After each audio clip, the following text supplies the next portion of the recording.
আজ আমি ঘুরতে এসেছি ধানমন্ডি লেক। লেকের ভিতর তিনটি সুন্দর দ্বীপ রয়েছে।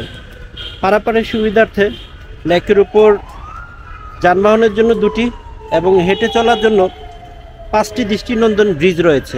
সকাল থেকে রাত 10টা পর্যন্ত যে কেউ এখানে ঘুরে বেড়াতে পারেন। পার্কের কোনো টিকিট ফি নেই। আমি যদি বলি এটি একসময় নদী ছিল তাহলে অনেকেই হয়তো অবাক হবে, কিন্তু ইতিহাস ঘাটাঘাটি করে জানা যায় অতীতে এটি পাণ্ডু নদী নামে পরিচিত ছিল। পরবর্তীতে এটি পূর্বে কারাভান নদী নামে পরিচিত কারণ বাজার নদীর একটি পরিত্যক্ত খালে পরিণত হয়।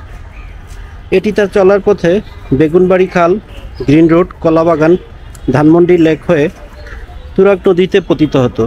লেকের পার বরাবর চক্রাকার পাকা ফুটপাত দর্শনার্থী ও প্রাতঃভ্রমণকারীদের আকৃষ্ট করে।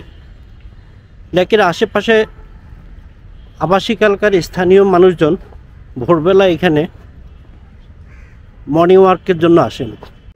ধানমন্ডি লেকটি জিগাতলা ধানমন্ডি 2 নম্বর সড়ক থেকে শুরু করে ধানমন্ডি 27 নম্বর সড়কে গিয়ে শেষ হয়েছে।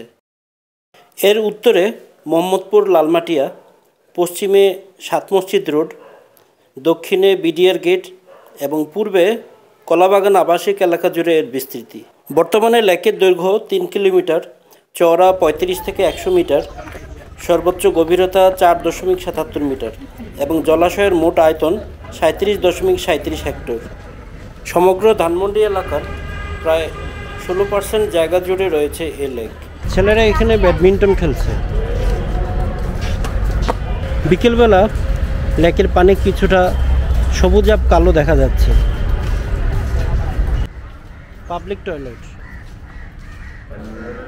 এখানেও ছেলেরা ব্যাডমিন্টন খেলছে। এটা হলো পানসি রেস্তোরাঁ, আর এর পাশে বোট ক্লাব আছে। সেখান থেকে বোট ভাড়া নিয়ে যে কেউ আনন্দ করতে পারে। শাপলা পদ্ম, কলাবাগান ক্রীড়া চক্রের খেলার মাঠ। লেকে কচুরি পানায় ভরে গিয়েছে। ধানমন্ডি লেকের কলাবাগান অংশে এখানে ছোট বাচ্চাদের জন্য অ্যামিউজমেন্টের ব্যবস্থা আছে। নাগরদোলা, বিভিন্ন রকম রাইড আছে,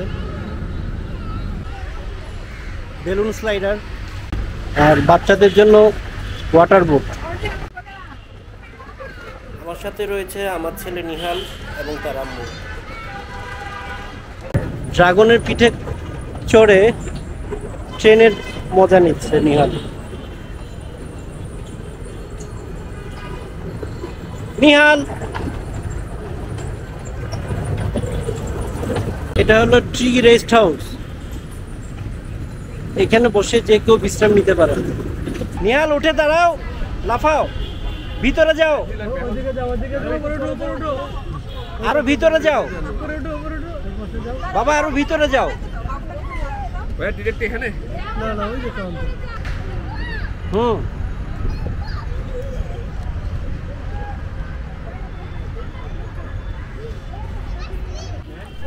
চারদিকে বিভিন্ন রঙের আলোকসজ্জার কারণে রাত্রেবেলা ধানমন্ডি লেক একটি মনোরম পরিবেশের সৃষ্টি করে।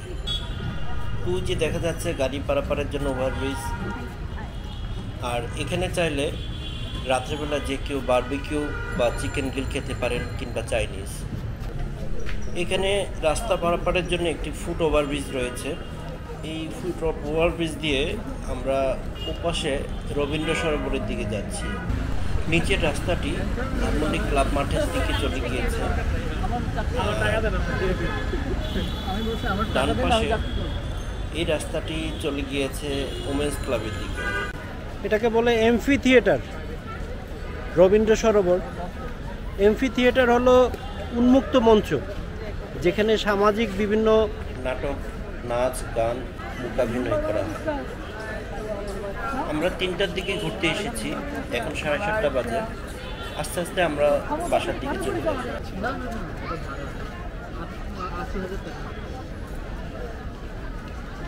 আবার দাও।